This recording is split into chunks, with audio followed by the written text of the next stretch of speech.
This is a video for you about chain control, but we're doing it through the auspices of chain slap. We want to reduce that to get control. We're going to do it through a clutch, which is a fairly new piece of technology in the bike world. Why didn't we ever have them before? Yeah, why does this exist? Why is this now needed and it wasn't before? I think that's a great question. This is a little example that used to be at bike shops, and getting rid of that front derailleur was one of the biggest reasons that we needed to start going to clutches. It was the reason we needed to go to narrow wide chain rings. It's not just another pretty face, it also keeps the chain on that ring, besides shift gears. We don't need to do that in the front anymore. Got rid of it, but all this slopping around, if you don't have a clutch, can lead to an issue. And that would be your chain falling off. Potentially it's whipping, falls off. Before, you could even get it to, use your front derailleur, you actuate it, catches, goes back on. A lot of the time you didn't need to get off and put it back on. There was retained. Going to the one by, now we lose that retention. So to help keep it on, it's the clutch, but we didn't always need this. Let's move to an intermediary piece of technology. Yeah, so right over here, we have an intermediary. Back here on this downhill bike, there's no clutch, lots of bouncing around here, doesn't come off. But on the front up here, what you'll notice is there's this big bash guard, big and thick, and then there's this keeper up on the top, and on the bottom here, there's a roller. All of this to retain the chain. It didn't matter how much it was slapping, it would be retained on the front, and when they start pedaling, it would be power transfer. Nowadays, Truman, we don't want to ride with this stuff. We're going to use the clutch to get rid of that energy, dissipate it. It's going to be difficult going forward and then easy coming back. So it's that energy of hitting the bump, causes it to move. It's going to come back quick, but not move as much forward. And we have some great footage for you to see. It's going to be really interesting, but let's see what kind of rig we made to do this footage. Yeah. Well, Truman, we've seen a lot of slapping going on at YouTube, and we thought it would be interesting to try and capture it. Yeah. So we made a fixture to go onto this bicycle. So first thing was getting an axle that we could bolt onto. So we have a threaded bolt here coming out. This is a Robert Project through axle, crafty stuff. Then we took this piece of metal, it's tube, so it's hollow on the inside, and we gave it a little bend, welded it down here, had our friend Donnie in the back weld that up for us. Welded a little stud on the end that we could put the camera onto, and then just bolt this on here. At the end of this rod here, hollow tube, is a thread, the standard photography mount thread, which is 1/4 20. That's the size that built America, I heard. Yeah, know your threads, photographers. So with our bracket, we can see the same on every bike. We were only changing the rear derailleurs. Chains the same, tried to keep everything else the same. And gave them a little bit of tension if they needed a little B screw here or there. But Calvin went out and found a perfect set of stairs. They were kind of longer, a little bit shallow, so it would happen is it would create this drop, it would create this slap through every single stair. So it was kind of a perfect set of stairs for it. So the footage that's going to be coming up, look for your model and watch the amount of slapping. If there's a clutch off or a clutch on, we ran them that way, both. But find out what you have out there and look for it. Check out this clutch footage. And here it comes. Good. Dropping.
Now we picked on one specifically to show you kind of the worst case old school technology, the Shimano tourney, very, very floppy, no clutch.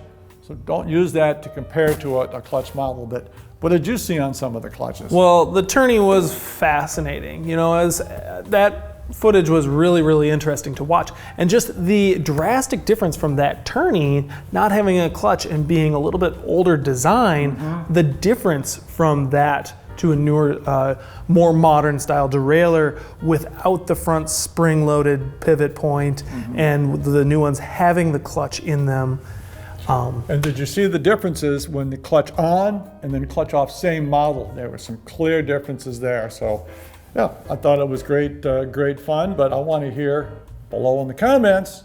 Yeah, we want to hear which one you thought was your favorite, or any kind of thoughts or concerns or anything that you had about that test that we just did. Yep, and be sure and join us also as we continue our series on clutch service. We've gone through DRP, we've got through Shimano, we've got some other brands coming up for you.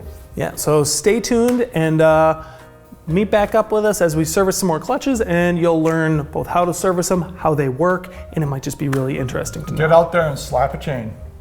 Cheers. Slap a chain.